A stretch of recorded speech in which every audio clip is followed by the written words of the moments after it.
날마다 말씀과 함께 1월 19일 주일 가정예배를 시작하겠습니다. 찬송가 285장 주의 말씀 받은 그날 1절과 2절만 하겠습니다. 찬송가 285장 부르겠습니다. 주의 말씀 받은 그날 참 기쁘고 복되도다. 이 기쁜 마음 못 이겨서 온 세상에 전하노라. 기쁜 날 주 나의 죄 다 씻은 날 늘 깨어서 기도하고 늘 기쁘게 살아가리. 기쁜 날 주 나의 죄 다 씻은 날 이 좋은 날 내 전한 몸 새 사람이 되었으니 이 몸과 마음 다 바쳐서 영광의 주를 섬기리. 기쁜 날 주 나의 죄 다 씻은 날 늘 깨어서 기도하고 늘 기쁘게 살아가리. 기쁜 날 주 나의 죄 다 씻은 날.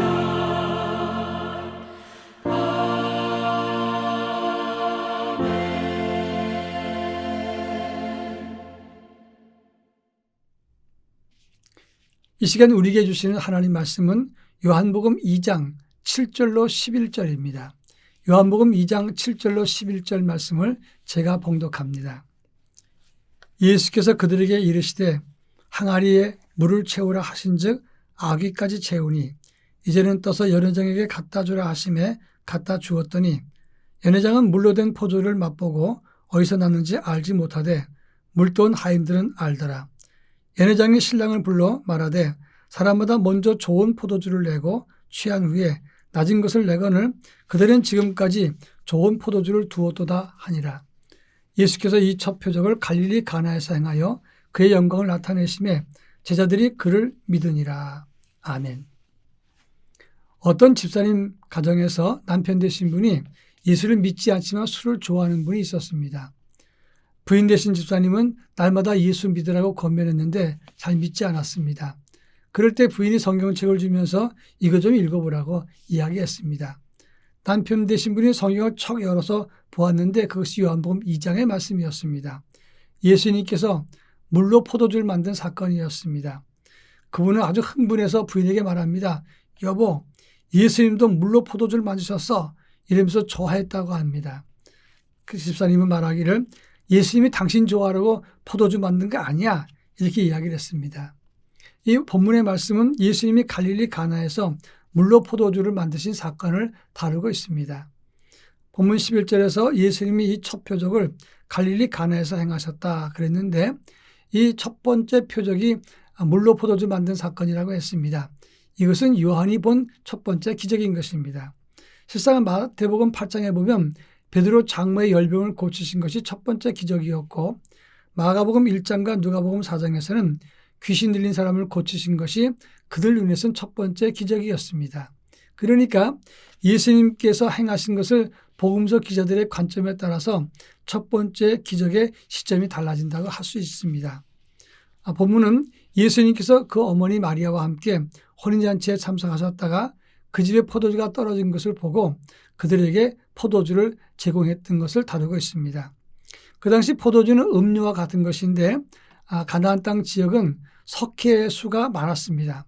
그렇기 때문에 그 석회의 수 성분이 많은 것은 식수로 쓰기가 어렵기 때문에 포도주를 많이 사용했던 것입니다. 특히 포도주는 사람들에게 흥을 돋궈주는 것이기 때문에 결혼식의 가장 중요한 상징과도 같은 것이었습니다. 그런데 이 결혼식에 포도주가 떨어졌으니까 많은 사람들이 실망했을 것입니다. 그때 예수님은 하인들에게 명해서 두세 통 들은 돌 항아리 6에 물을 가득 채우게 하시고 그것을 떠서 연회장에게 갖다 주라고 했습니다. 갖다 주는 순간 이 물이 포도주로 변했던 것입니다. 이 본문의 의미가 무엇이냐 하는 것인데 제일 먼저는 가치에 변한 것입니다. 여러분, 물이 포도주로 변했는데 물은 그 당시 허드렛 물을 담는 항아리에 있던 물은 허드렛 물 아니겠습니까? 가치가 없는 것이 포도주로 가치 있게 변했습니다.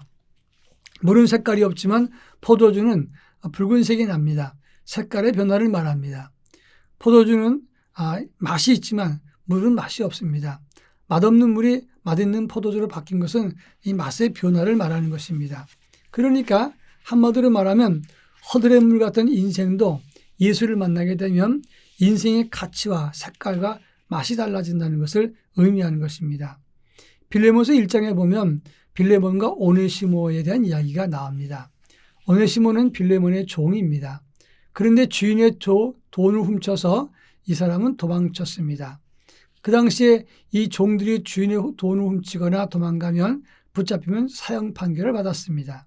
그런데 이 오네시모가 도망가다가 붙잡혀서 감옥에 들어갔는데 그 감옥에서 바울을 만나서 회심을 하게 된 것입니다. 그때 바울은 이 빌레몬에게 편지 보내면서 그를 용서해 주라. 그는 과거에 무익한 사람이었지만 지금은 유익한 사람이고 과거엔 종이었지만 지금은 형제로 둘 사람이다. 이렇게 말했던 것입니다. 여기에 중요한 포인트가 있는데 종 그리고 도둑 잡히면 죽을 수밖에 없는 무익한 존재가 오네시모입니다. 근데 그가 예수를 만나고 난 다음에는 유익한 형제로 바뀌고 그리고 동시에 유익한 사람으로 하나님의 도구로 사용됐다고 하는 것입니다. 그렇습니다. 예수를 제대로 만나기만 하면 무익한 인생이 가치 있는 인생으로 바뀌게 된다고 하는 것입니다. 아주 오래전에 제가 중국 지역의 탈북자 그리고 중국 지역에 선교할 때 일입니다. 중국 공안검사 하시던 분이 우리 요원들과 또 믿는 사람들과 함께 만나 교제하다가 예수를 믿게 되었습니다. 그분이 제게 편지를 보냈습니다. 근데 중국어로 보냈기 때문에 그걸 읽을 수 없어서 제가 번역하시는 분에게 번역을 맡겼습니다. 놀라운 사실이 기록되어 있었습니다.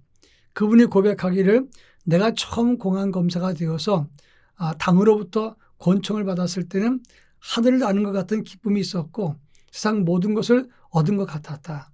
그런데 내가 예수를 믿고 난 다음에 나는 공안검사를 사표를 내고 총을 반납했다. 그런데 예수 믿었던 감격이 공안검사가 되어서 권력을 가졌을 때보다 얼마나 비교할 수 없이 큰지 모르겠다. 나는 지금 행복하다. 이런 글이었습니다. 저는 깜짝 놀랐습니다. 예수를 믿고 예수를 제대로 만나면 이렇게 무가치한 인생, 남을 괴롭히는 그런 사람이 하나님의 사람으로 변할 수 있다는 사실을 다시 한번 느낄 수가 있었습니다. 그렇습니다. 예수를 제대로 만나면 가치의 변화가 생기는 것입니다.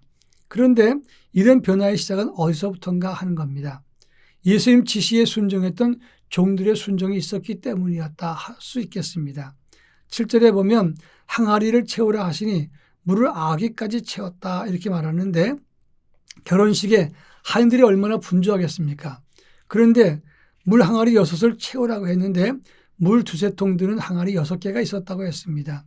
그 당시 항아리를 조사해서 계산해 보니까 이 항아리 안에 물 120리터 정도가 들어갑니다.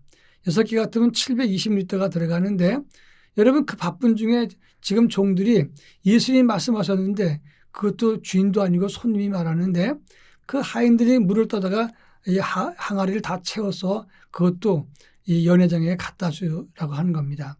그러면 여러분 허드렛 물을 갖다 주면서 포도주라고 말한다면 이 연회장이 가만두겠습니까? 그런데 이 종들은 100% 순종을 했습니다. 그 순종 덕분에 이렇게 변화의 역사를 경험하게 되었다고 하는 것입니다. 그렇습니다. 여러분 흥 떠난 결혼식에 흥을 돋궈주고 사람들 무익한 것을 가치 있게 변하는 것은 예수를 만날 때 가능한 일입니다. 여러분 우리도 주의 말씀에 순종해서 주를 따를 때 흥이 없어졌을 때 흥이 생기고 영역이 떨어졌을 때 영적인 역사가 나타나고 그리고 무가치한 인생도 가치 있는 인생으로 바뀌게 되는 것입니다. 예수 그리스도를 바르게 따르고 순종해서 하나님의 은혜를 체험하는 진정한 변화가 우리 모두에게 있기를 바랍니다. 다 같이 기도합니다. 사랑 많으신 하나님 아버지, 금년 1년도 예수님을 제대로 만나서 무가치한 인생, 흥이 떨어지고 영역이 쇠했던 우리 모두가 예수를 제대로 만나 가치 있는 인생으로, 그리고 새로운 역사와 흥이 넘쳐나고, 그리고 성령의 충만함과 성령의 역사가 넘쳐나는 영역 있는 믿음으로 살아갈 수 있도록 은혜를 더하여 주옵소서. 예수님의 이름으로 기도합니다. 아멘.